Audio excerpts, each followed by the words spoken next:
Another episode of All Things Brunswick. This is Bill Moore. Mary Stillwell. And Dan Roman. Welcome you to our Tuesday night show. If it's Tuesday at 6 o'clock, it's the place to be. All Things Brunswick. You can catch us on your Facebook site, which I assume you're looking at now, or you can pick it up on YouTube. So either way, but you should stay with us week to week because there's a lot of good stuff going on. Mary, who's our guest today? Our guests today are County Commissioner Chair Randy Thompson and County Commissioner Marty Cook. Welcome, guys. You guys want to start out by explaining what the County Commission does? Because there's a lot of new people on the phone. Sure. I'll start and then let Marty kind of take over. The county, Brunswick, we have 5 county commissioners. Each serves a 4-year term, and we are on staggered terms. 2 commissioners, Commissioner Cook and myself, are up for re-election this coming year. And then the 2 years from now, the other 3 commissioners will be up for re-election. We have a chair and a vice chair. We set our meeting agendas on the first and third Monday of each month. We do an afternoon meeting for our first of the month meeting at 3 o'clock, and then we do the evening meeting at our second meeting of the month at 6 o'clock. We have open opportunities for the public to speak at each one of those meetings. We have 30 minutes allotted time, and we provide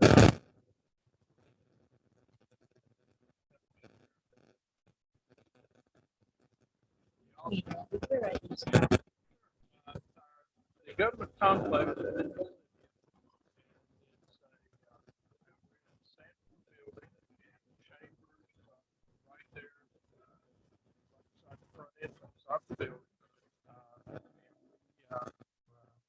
We're always open to the public. We have plenty of seating space, especially right now. If you need additional space, if you feel more comfortable that way, it's a large room, and we have plenty of space. So I'm going to turn it over to Marty. Let him say a couple of words. Hey, thank you for having us on board. Appreciate it.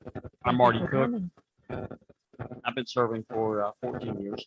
I took the place of a gentleman by the name of David Sandifer, who died in '08, and came on board at that point. And essentially, Brunswick County Commissioners, since there's 5 of them, as Randy said, we are elected county-wide, but we have to reside in 5 districts. And essentially, we're like ombudsman.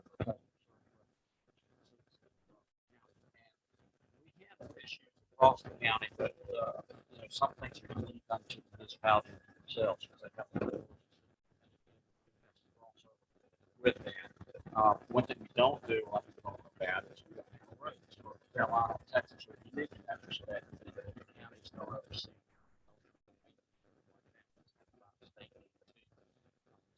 File calls and say, hey, county road, we don't have a county road. Now, the municipalities are different. They do handle permit roads. We have the largest number of municipalities in the county. So we have 19 ones that would be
five districts are actually geographical districts.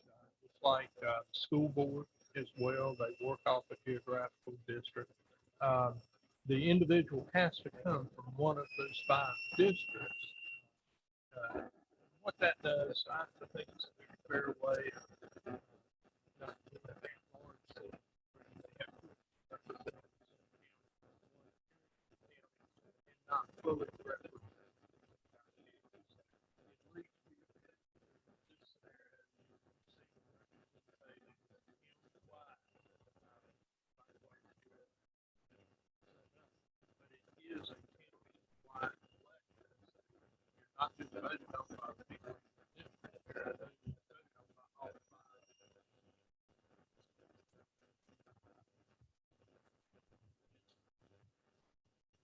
So as a unit, tell us. I think we work pretty well together. I can tell you, as far as I have been on the board now for 7 years, into my 8th year now. It is amazing how well the five of us gel together to address issues of concern for the public.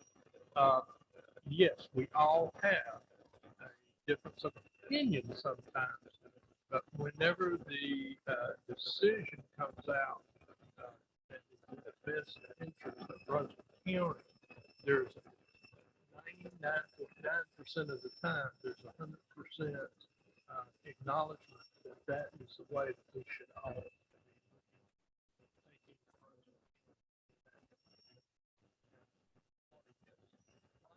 Very synergistic. I mean, a lot of counties will go to it and they're very polarized. You'll find them fight within themselves. It's not that way with us. It's very comprehensive.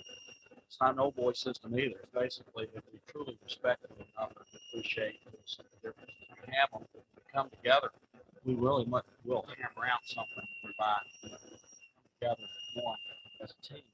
But not only that, just not just with the county commission. We found this to be the case also at the state level. Right now, we have an outstanding relationship with the staff as well as Raven, Miller, and then we see the same thing with our congressional delegation. Work very, very closely with those folks at the federal level and then the municipal level also. So regardless of where you deal with the hierarchy of jurisdictional perspective, it's very synergistic. We have a community type of work together very quickly and try to come up with the very best approach to be able to handle public policy issues.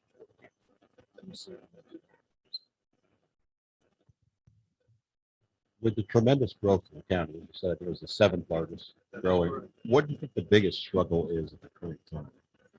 I think it's public opinion of those individuals that currently reside in Brunswick County. They hear a lot of media push. This development being approved.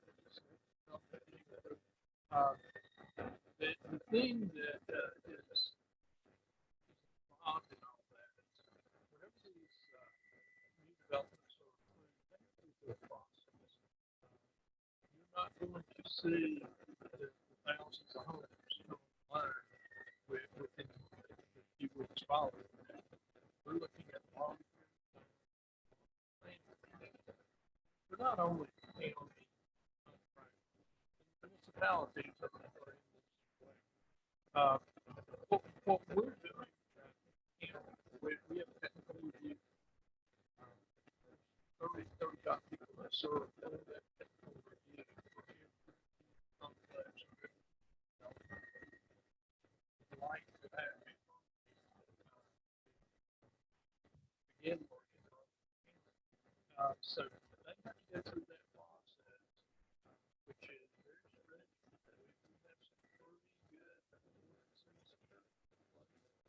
pretty good laws in place.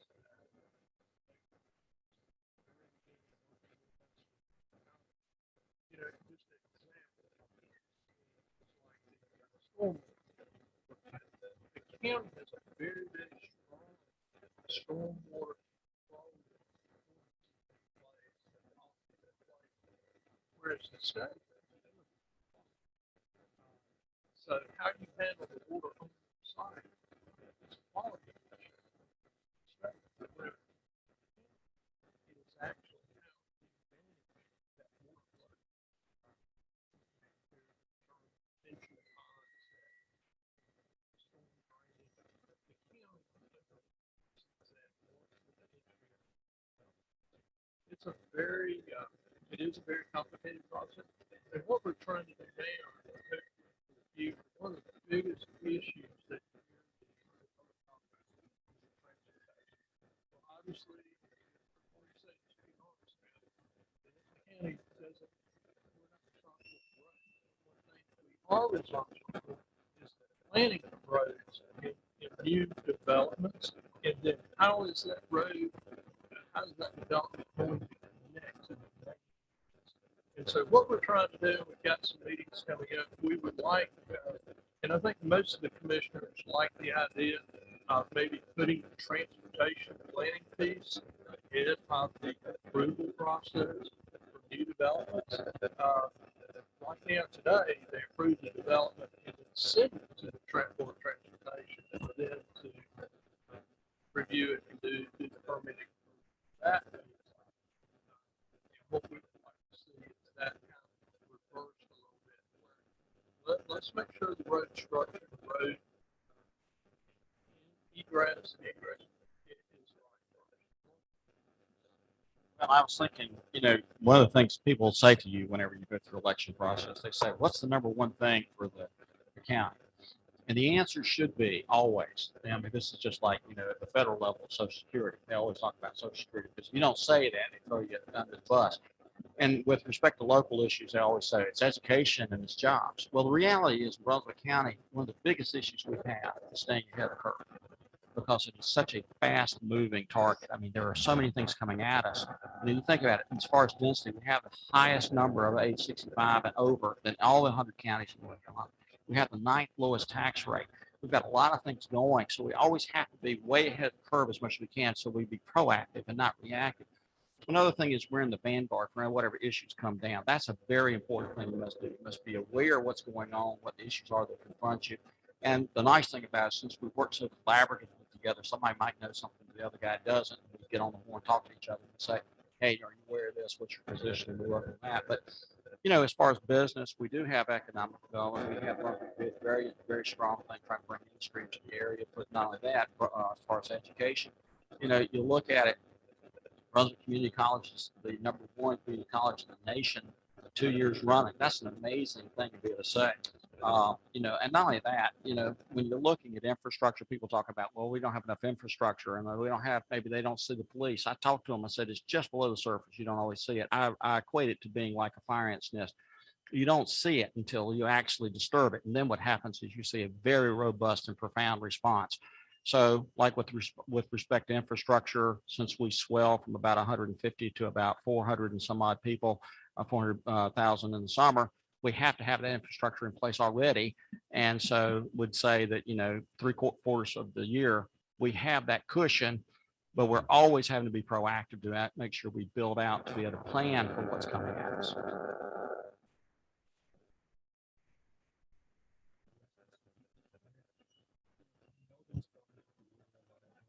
Know it's been fixed, but there's still that rumor out there that the water's not good. Would you once and for all tell people that? Sure. Years ago, I had to participate in a forum where we had representatives from the university and from the state, public health, and it was a large forum. And we that was probably the largest turnout of individuals that I have seen on an issue in Brunswick County since I have been in elected office. That was held over at the event center over here at the college auditorium. I can tell you from even before that event that we have been planning for infrastructure. The county has now invested in over $168 million reverse osmosis system to address contaminants, primarily those associated with the Comores incident where we pull our water from the Cape Fear and we do a very good job of treating water as today with the system that's in place today. What we're looking for, and now that the EPA is starting a more aggressive approach in identifying more issues, more chemicals within your water, we've had the opportunity to go to the RO system and continue our current system as well. So we're going to have a dual system when it comes to treating water. That system, we're still, a few months out. It's a very complicated, very robust system. So that is in the works. Not only that, one of the other things that goes along with that is, and you probably, it didn't really impact us, but you probably did notice that we had one of our supply lines just recently was impacted coming from the Cape Fear. The portion that was impacted was one that is used by New Hanover County primarily. But we hold the contract. We have the workers and the crews. So we hold the contract for repairs for all of that. So we do the work and then they pay us back. But we're putting in a redundant line from the Cape Fear to ensure that we have adequate water supply constantly. Whether, that it was an older line that was put in. So now we've got a new line. That new line should be coming online in the next couple of months. In addition to that, we've got an upgrade to our wastewater system that we are also an expansion. Also, we're down to just the short timeline of just a couple of months, and that will be in service. And those of you that drive up and down 17 and you see the work being done along the Shalode area between the bypass, we're putting another redundant water line in there as well. So we're looking, as Marty said earlier, we try to be redundant. We're trying very hard to plan for the unexpected and to plan for the growth that's coming. And I think not to get away from the water issue, but to just expand on that planning. We worked out a plan with the Sheriff's Department for law enforcement a couple of years ago to stagger hiring and have a plan for hiring so that we can make sure that whenever it's needed, we would have the law enforcement there. We have since then done the same thing with our EMS approach, making sure that we've got the ample crews to address the response there. We have done the same thing recently with our building and code enforcements. And we're looking at other departments now, and that is being creative and finding the finances to be able to do that outside of your budget process. And our budget process will be starting within the next month. And so we'll be looking to see what areas of interest come up from that. What is your involvement with fire departments, if any? Well, statutorily, we're required to oversee the budget aspect when they come up for budget. That's one thing that we do. We have a fire fee that we have, and that's unique, and that covers certain aspects of the coverage aspect. But Is that who determines that fee?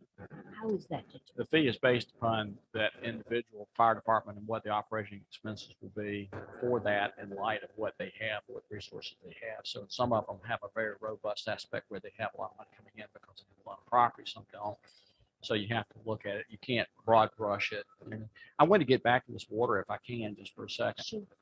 People don't know about this, but what happened was Gen X was in the water since the 1980s. This was a federally allowed thing because it was a permit provided by the federal government. We did not know it existed. In fact, the reason why we didn't know it existed is because there's only two places in the Northern Hemisphere that could test for it. One was in Colorado and one was in Canada.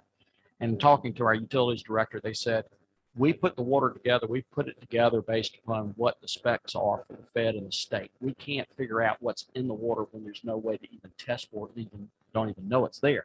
But an independent study in 2017 determined that there was Gen X in the water, and we immediately got on conference calls, immediately. And we were on it for a day at a time each day. We were on trying to figure out how to remediate this thing.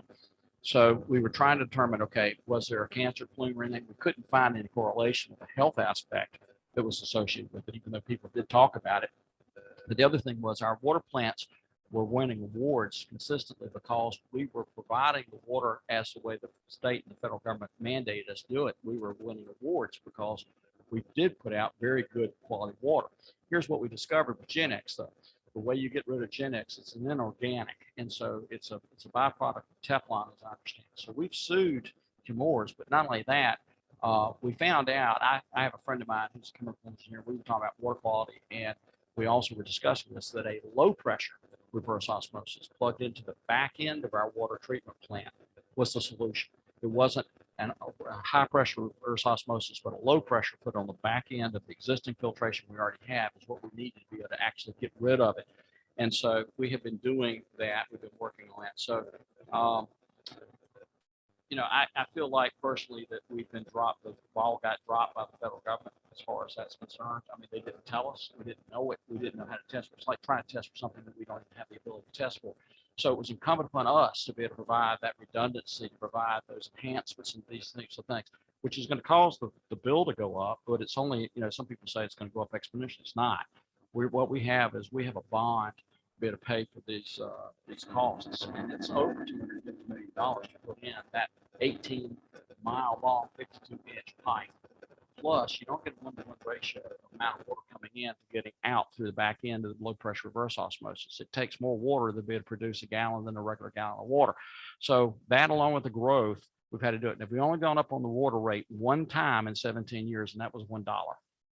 So we're going up, only passing along the cost that's being forced upon us, because I would submit that individuals have dropped the ball, didn't let us know, and we're the ones who are standing in the vanguard trying to make sure that not only now with this product, but with other products that may also be unknown, that we'll make sure that we have the process in place to ensure that nothing like this will happen again. Am I pretty much accurate in what I'm saying? But I think to summarize that, the water is safe and will become safer as you continue to do this training, additional plants come online. I drink it every day, so it's So do I. entirely, yeah. I'm glad we've cured that once and for all.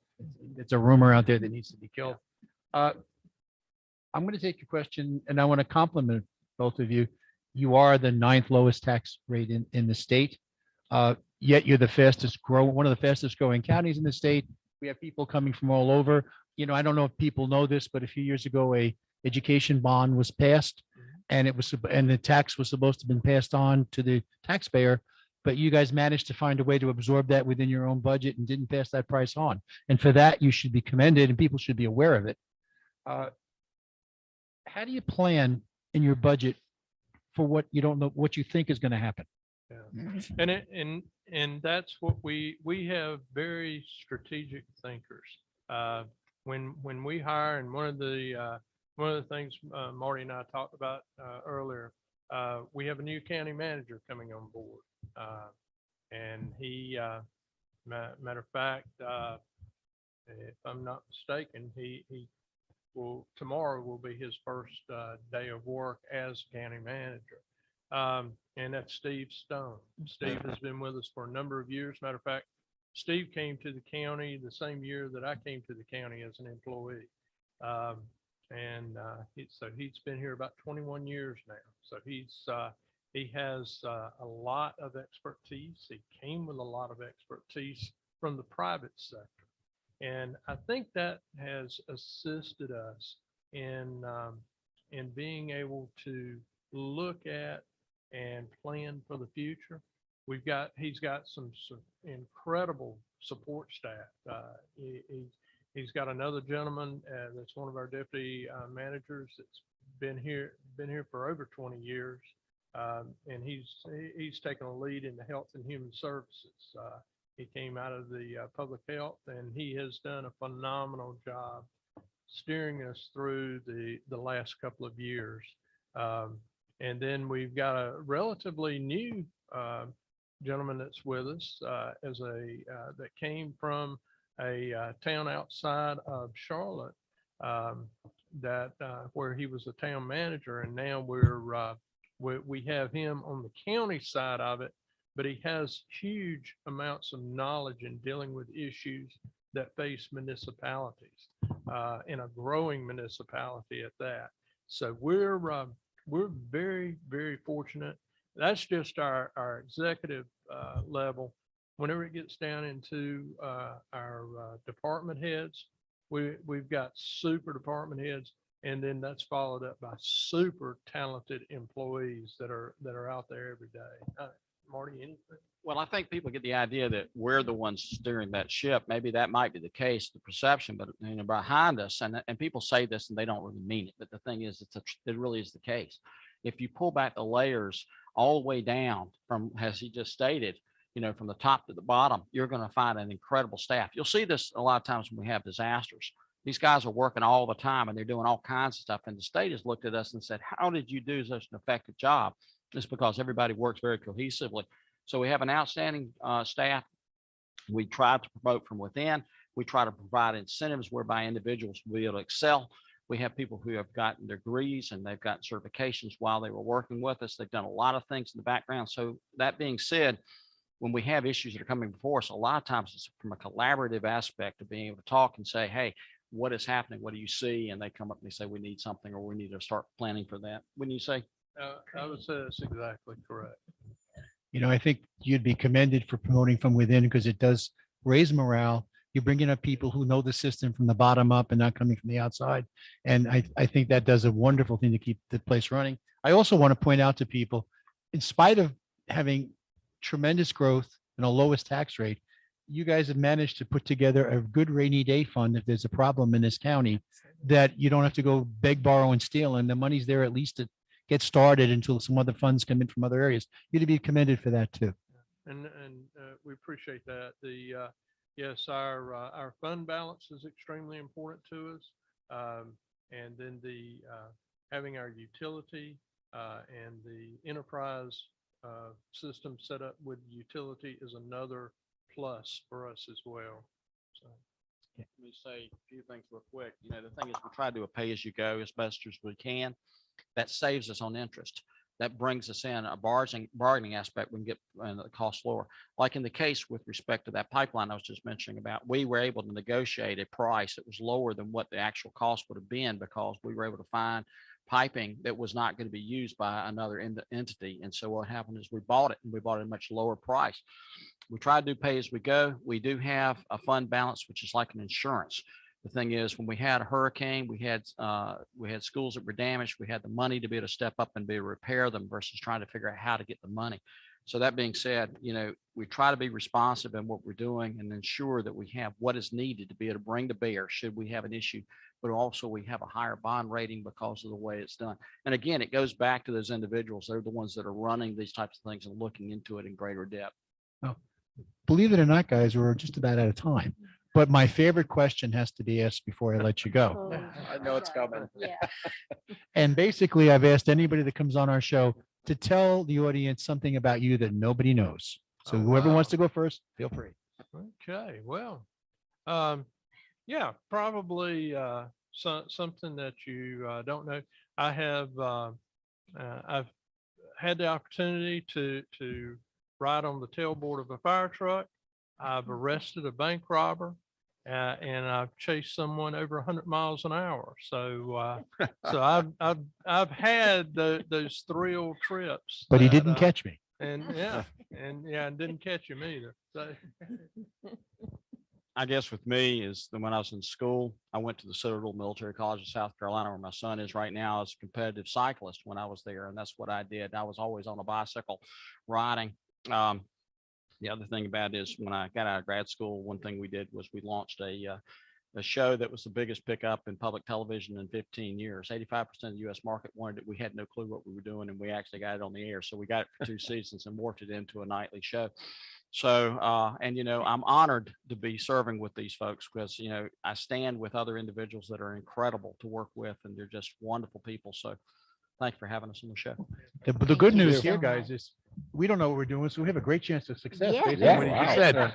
So anyway, at this point, we need to take a commercial break, and then we'll be back with you on All Things Brunswick. Thank you so much for coming.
Everybody to All Things Brunswick.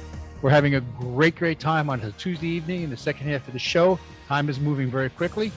Our second half of the show, we have a member of the General Assembly who's been there for a number of years, is a great friend of Brunswick County.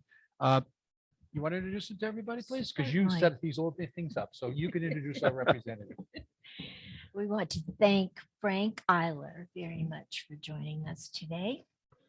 Frank is a very good friend to Brunswick County. He does whatever, whenever he can do it. Welcome. Welcome to our show. Thank you. Good to be here. What, you want me to Would say you tell something? us a little bit about how you got into this? I just wanted to make one statement. When I first met Frank, he was a chair of our party in Brunswick County, and I was impressed. Well, I appreciate that. Basically, for more decades than I want to talk about, I was the guy that got out there on election day and passed out cards and put up signs and took the day off from work and supported people like Ronald Reagan and others just passing out cards. And, that was just a precinct worker and a election day worker. And I had a real job. Time I did serve as a state, a county officer in Nash County. And then I got here, I was a precinct chairman on Oak Island. Before it was Oak Island, actually. That was a while back. But the chairman quit right before the 06 election, and they said, "You're it." The board said, they voted and said, "Frank, you're chairman." So chair of the party for 3 years. We did a few new things concerning our office and what we call a slate card, running as a team. I give Shirley Babson the credit for recommending we run as a team. And things have been on the upswing for Republicans ever since. And a friend of mine was in the legislature. We went to church together. He went through a list of people that might be ready to take over should he resign. He said, "I think I'm resigning this year." So I hate to say it, that was 2009. But anyway, we had a discussion and nobody was ready that we thought of. He said, "How about you?" I said, "Oh, no, I'm the guy that just passes out cards." So I went to see what he did. And his assistant, who's still my assistant, has been with legislative assistant, they're called, has been with Brunswick County for 15 years now, much longer than I have. But she had a little card, and I just followed him around, followed the card schedule, and followed him around the committee meetings and stuff. And I said, "This is not rocket science."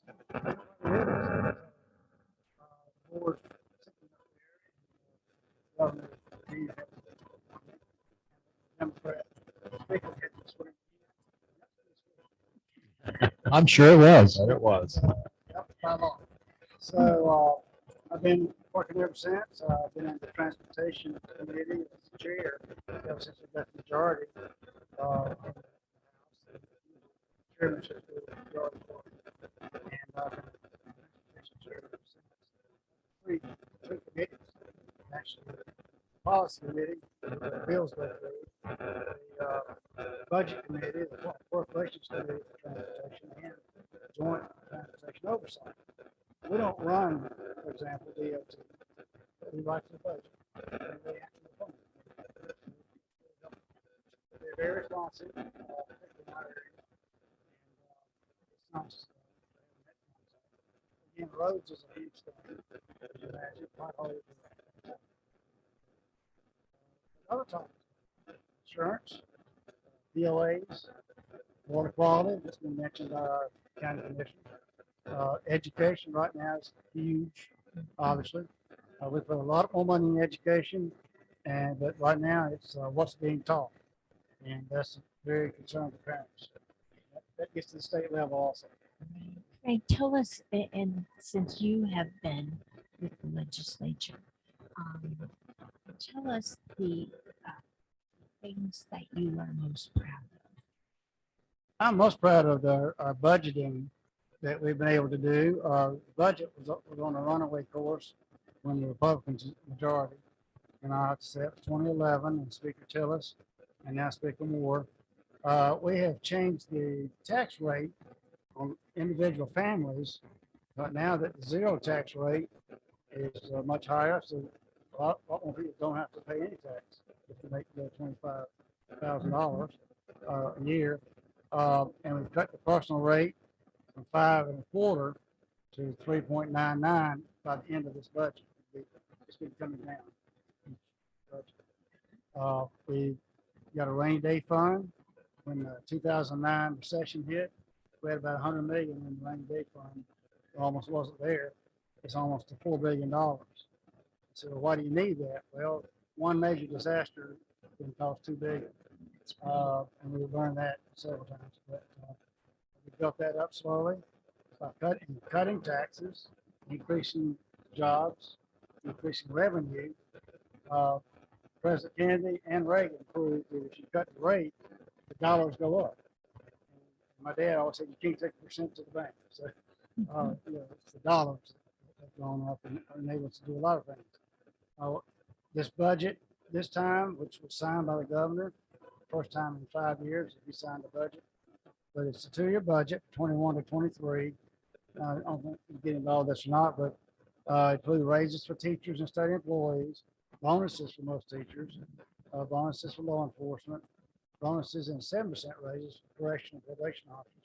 We have ignored our correctional and probation officers for many years in the state, and this is trying to correct that.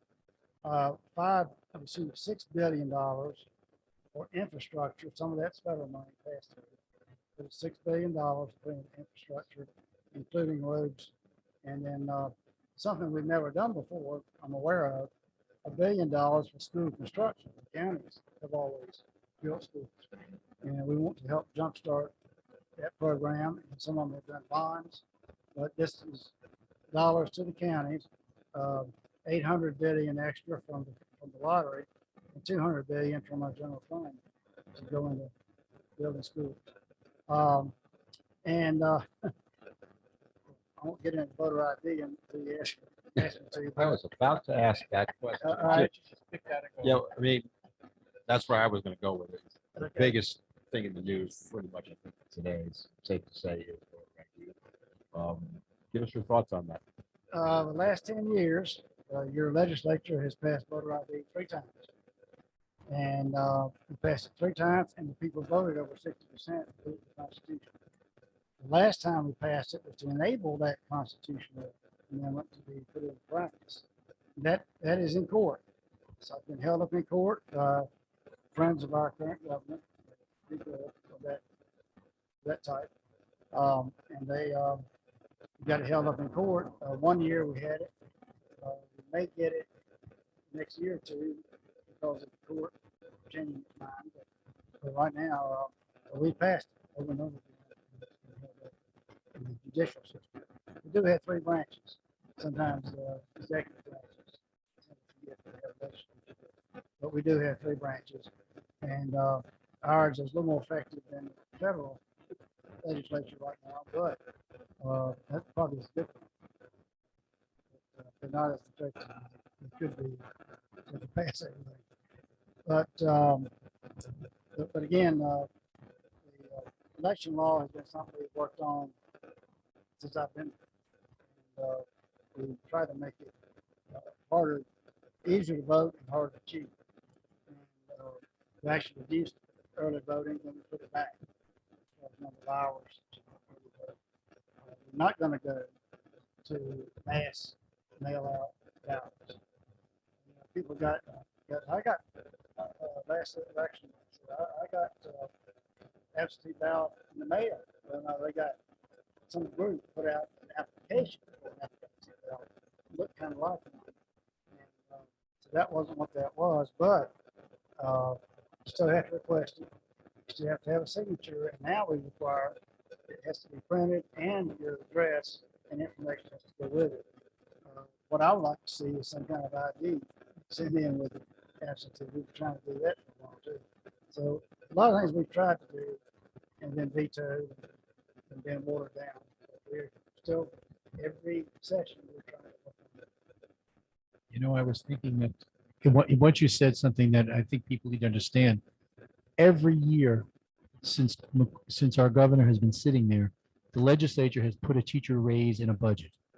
And with the exception of this year, he has vetoed the budget, so the raises didn't go out, though you guys have tried to give them the money as best you can. And the fact is, the only reason he did it this year is because you guys had managed to get a few Democrats to join you on an override, and he didn't want to see that happening, so suddenly he was cooperative. But I want to commend the fact that our legislature has been working to give teachers raises for the last 5 or 6 years unsuccessfully because of the executive branch, not because of you.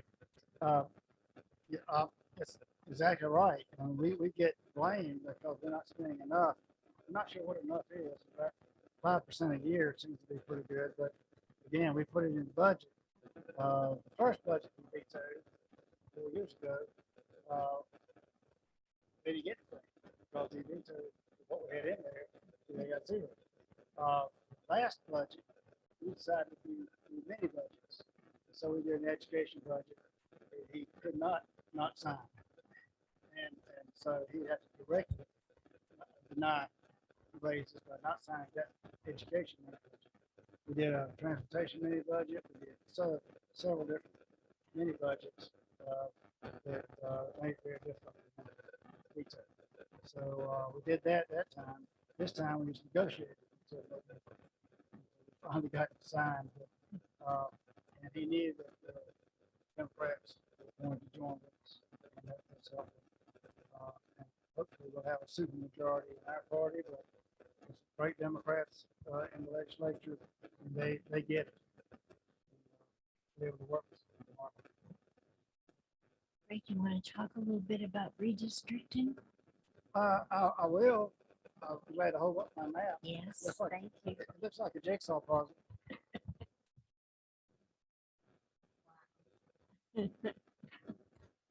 Redistricting is, this is the map as of this afternoon.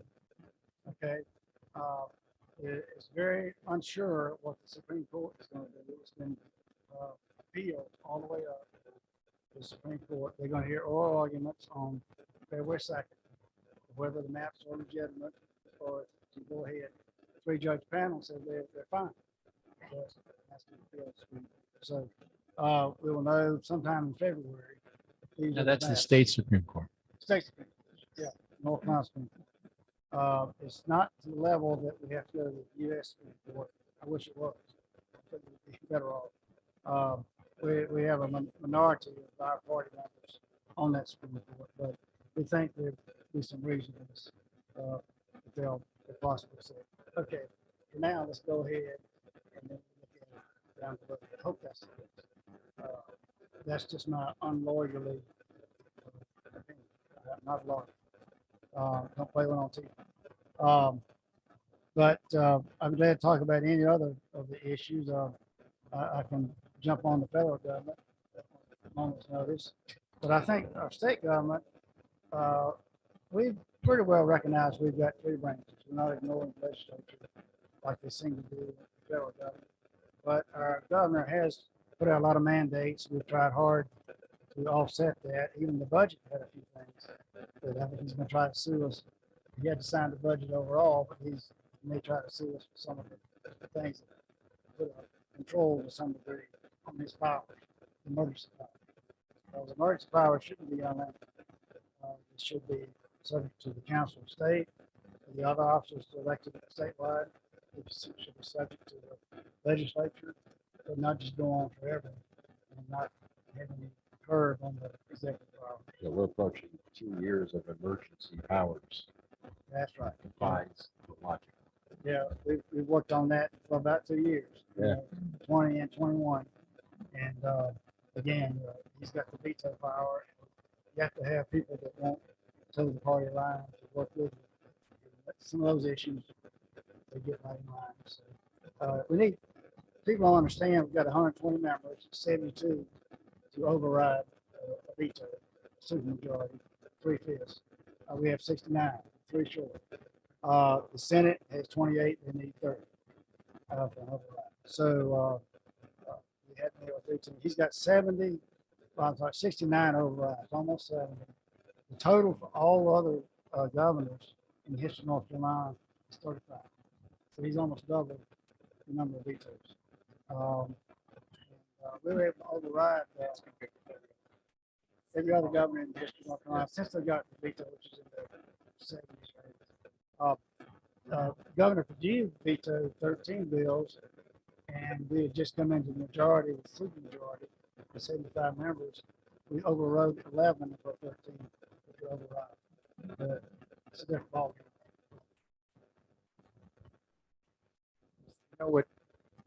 I heard Majority Leader Bell at a conference I was at, and he brought up something that you talked about. And basically, he said with this election coming up, it's as simple as 3-2-1.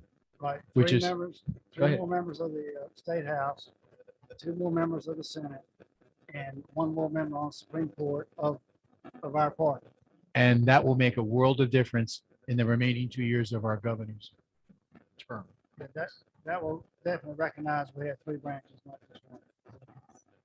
And the good news in the Supreme Court side of the House is there's 2 seats open and they're both Democrats running for reelection. Correct, So correct. what we need is one of them. It'd be nice to. Yeah, in this case, we'll take a half a vote. We'd like to have. Oh, yeah, I agree. Oh, go ahead. I hate to monopolize. Go ahead. Go right ahead. I, for one, am proud to know you, Frank, and I have watched your career in the House. I think that we need to put you back there. We need to keep you there as long as you will stay. I remember way back when you were chair of the party, the most incredible thing that you came up with was the discovery of our slate cards. And to this day, we use them at every single election. This, folks, is I guess, the strength of this gentleman. When he puts his mind to something, it happens. So I'm so thankful that you joined us today so that we could introduce you. And I think beyond that, we need to remind people that when we say 3-2-1, that's 3 additional seats, but we have to return everyone that's already there. Because it doesn't do anything any good if we lose 3 and we pick up 3. We got to retain what we've got and add 3 more at your level. And you're well worth retaining, my friend. In business, we say net gain. Net gain is the word we're looking for. Before we let you go, I have a question for you, which I ask everybody. What can you tell our audience about you that no one knows? That no one knows. Well, some people do know this, but I was faced with sitting home alone over the holidays, and I said, I've got an invitation to my stepdaughter and my son. One is near Atlanta, and one is in North Florida. I said, I'm not sitting home. I drove near Atlanta for Christmas. I drove to a friend's house in South Carolina in between, because my son had too many visitors. I had to wait my turn. And so I went down to 28, came back to 30th, and spent New Year's again in South Carolina. So I covered 1,300 miles in 4 states during the holidays. And I had a birthday recently, and people can't believe somebody my chronological age is running around the country. Wait, 45 is not old. Yeah. I'm not gonna say a number, Okay, that's a good thing. but I'm playing 59. Okay, and I'm with you. One more question. Just about. Go ahead. Okay. I would like to know the most important thing that you wish to see happen in the legislature or with ours. I think the most important thing is to, almost got 2 most important things. We start with E, education and elections. I think that's 2 of the biggest things that we can do. That's current government is elections, current future, and then education is the future. So, as well as Brunswick County. By the way, Randy and Marty couldn't brag enough about emergency services. We're known nationwide for our emergency services down here, based on experience with hurricanes, the way they respond. First time I walked into the emergency center over there one day, I said, oh my goodness, 40 people in this room talking to each other from every department and every agency. And Marty was in the middle of it, and Randy was a chief in that for a while. But again, that's Brunswick. it's also state is improved in that. We set up a fund, a resiliency fund, recovery and resiliency fund in the state emergency this past budget, and that's already paid off as far as coordination. And resilience. A lot of our agency heads are now getting out among the people, the insurance commissioner, the ag commissioner. We're getting out among the people now, and that's a great. And your treasurer too. Dale is all over the place. Treasurer, but the education and elections, we got elections take constant attention. It's not just, today's fashion. It's like years past and going forward, we've got to have elections. Well, and I feel that our public needs to know that Frank is a huge supporter of our educational needs. Yeah, I've got my 3 T's: teacher pay, teacher assistants, and teaching fellows. I've been pushing for 10 years, and had to fight my own party sometimes. I know. Thank you. I pushed the 3 T's. I was married to a teacher. My late wife was a veteran teacher, and my mother was actually an elementary teacher. So I come from a whole line of particularly female teachers. There's some coincidence. My wife's husband was a teacher. Yes. Yeah. Anyway, would you like to just your last minute say anything you'd like to the audience? And I know you have some things that you've done wonderful jobs for all of us, and I appreciate what you've done. And thank you. When I became party chairman, a very smart man who was elected Republican when they were hardly in the county told me the way to get things done is to go into every neighborhood.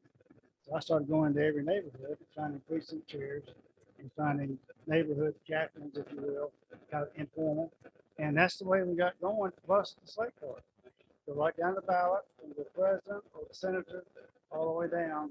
So it's nice and easy. That's the best thing that And happened to this also, county. I'm wearing red, white, and blue. The slate card is always in red, white, and blue. That's true. Yes. One final thought from you. Brunswick is growing and you're a part of that and you have to plan for it. And the state has to plan for growth because we're having tremendous growth throughout the state. How does the legislature plan for what's going to happen 5 or 10 years from now? Well, let's just say God laughs at plans. That's true. Yeah, when men make plans.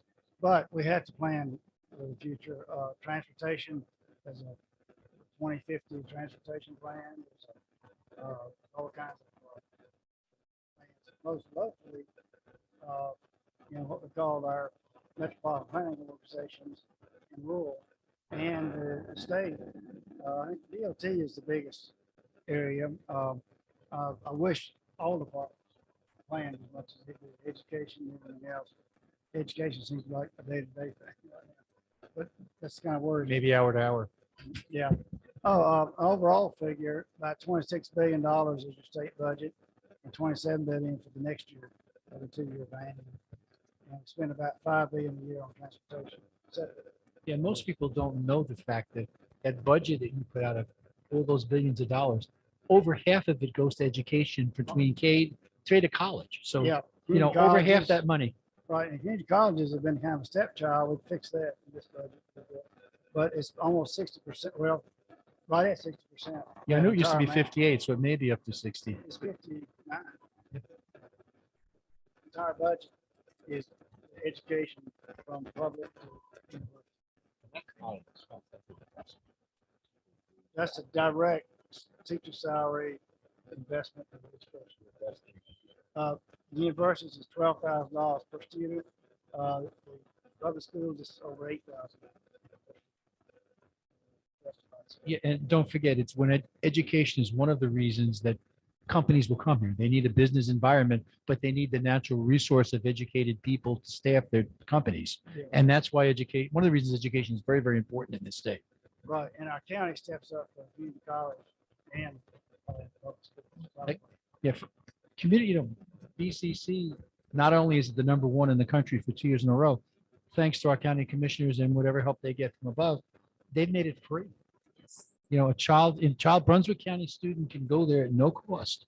And they've arranged that even if they finish the 2 years there and they want to go on to a 4-year school, they've arranged in many of the, I think there's a half dozen of the 4-year schools that they can go for like $500 a semester, based on the work they've done. And they should be commended for that work, the legislature has done the planning to get the schools up there. Our county commissioners have made sure the kids have the opportunities.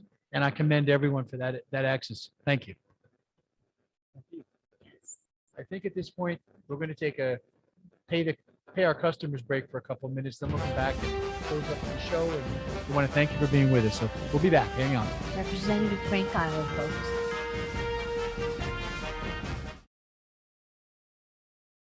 Other shows in the can, guys. We've done That was it one flew very by for quickly. me. Yes. And I want to Great thank show. everybody. I want to thank all our guests. They did a phenomenal job. And you know something, if you don't listen to All Things Brunswick, you should be.